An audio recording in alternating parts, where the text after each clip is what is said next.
മിശിഹായിൽ ഏറ്റവും സ്നേഹം നിറഞ്ഞവരെ, ഒരിടത്ത് ഒരു മുക്കുവൻ കടൽ തീരത്തിരുന്നു കൊണ്ട് ഞണ്ടുകളെ പിടിച്ച് തൻ്റെ കയ്യിലുണ്ടായിരുന്ന ഒരു കലത്തിൽ ഇട്ടുകൊണ്ടിരിക്കുകയായിരുന്നു.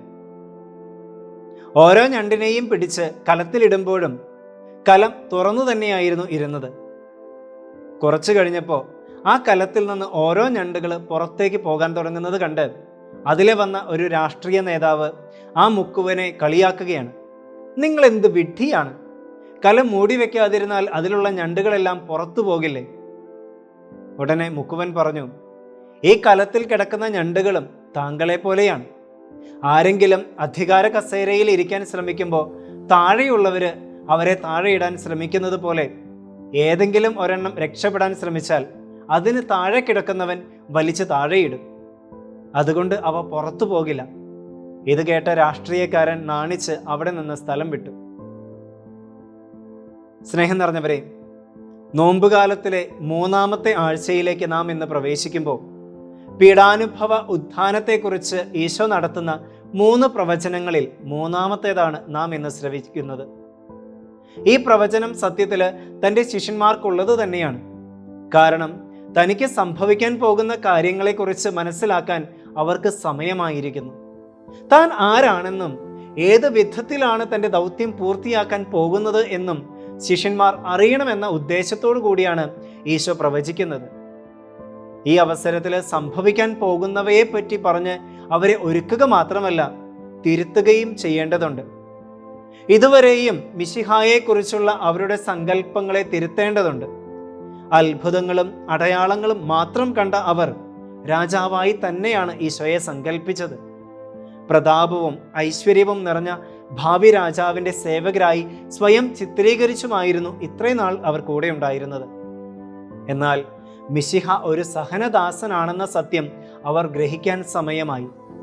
തന്നെക്കുറിച്ചുള്ള അവരുടെ സ്വപ്നങ്ങളും എല്ലാം തിരുത്തപ്പെടണം. ഗുരുവിനോട് ചേർന്ന് ഐക്യപ്പെടേണ്ട സമയമായി. അതുകൊണ്ട് ഒരു ഉടച്ചുവാർക്കൽ സംഭവിക്കേണ്ടതുണ്ട്. അതിലേക്കുള്ള ഒരു ക്ഷണമായിരുന്നു ഈ പീഡാനുഭവ പ്രവചനങ്ങൾ.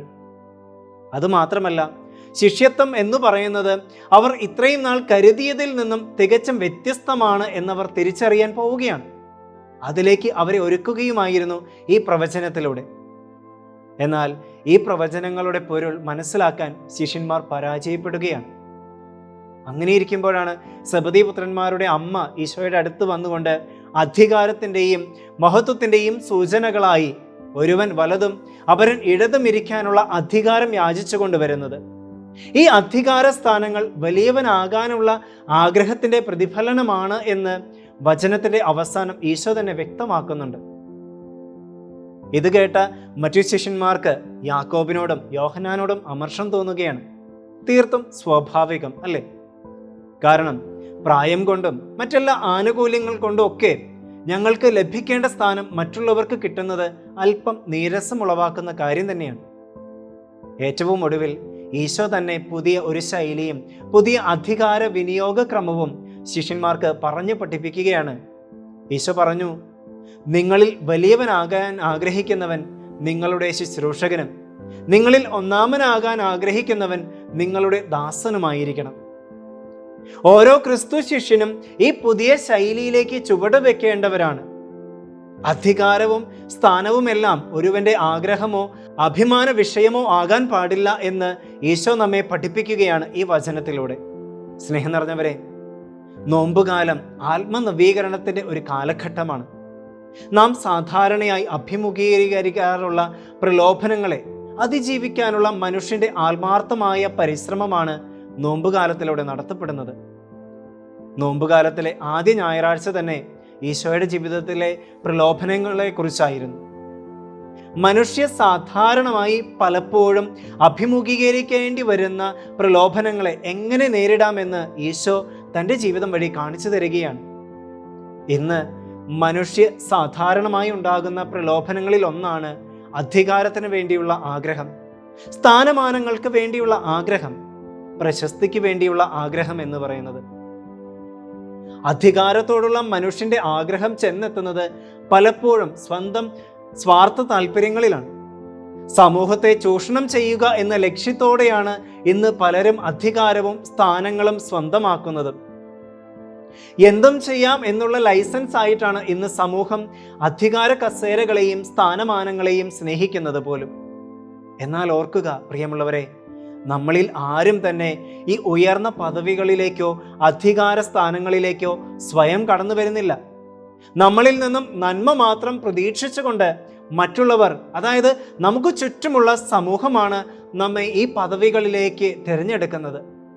അത് പക്ഷേ എൻ്റെ സ്വാർത്ഥ താല്പര്യങ്ങൾക്ക് വേണ്ടി ഉപയോഗിക്കാനല്ല, മറിച്ച് മറ്റുള്ളവരെ നിസ്വാർത്ഥമായി സ്നേഹിക്കാനും ത്യാഗമനോഭാവത്തോടെ അവരെ വേണ്ട വിധം ശുശ്രൂഷിക്കാനുമാണ് എന്ന കാര്യം മറക്കാതിരിക്കാം. നമുക്ക് ലഭിക്കുന്ന അധികാര പദവികൾ മറ്റുള്ളവരുടെ വളർച്ചയ്ക്കും വലുതാകലിനും വേണ്ടി ഉപയോഗിക്കാൻ സാധിക്കട്ടെ. എളിമ എന്ന പുണ്യത്തിൽ വളരാൻ നമുക്ക് സാധിക്കട്ടെ. കാരണം എളിമയുള്ള മനസ്സുകൾക്കാണ് എല്ലാവരെയും വേണ്ട വിധം ശുശ്രൂഷിക്കാൻ സാധിക്കുക. നമുക്ക് നമ്മോട് തന്നെ ഒന്ന് ചോദിക്കാം, നമ്മുടെ ജീവിതത്തിൽ അധികാര സ്ഥാന പദവികളോടുള്ള പ്രലോഭനങ്ങൾ നിരന്തരം നമ്മെ വേട്ടയാടാറുണ്ടോ?